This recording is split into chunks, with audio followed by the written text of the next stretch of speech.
औज़ु बिल्लाहि मिनश शैतानिर रजीम। बिस्मिल्लाहिर रहमानिर रहीम। अस्सलामु अलैकुम व रहमतुल्लाहि व बरकातुहू। हदीस दुखुल जन्नत का नुस्खा।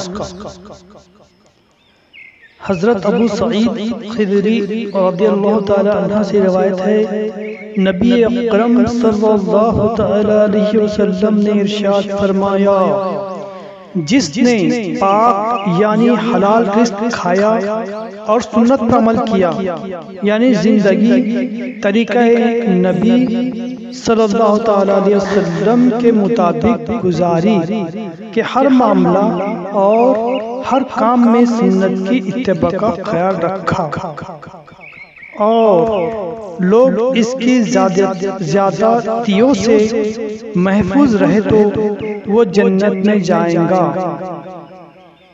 हदीस बहवाला तिर्मिज़ी।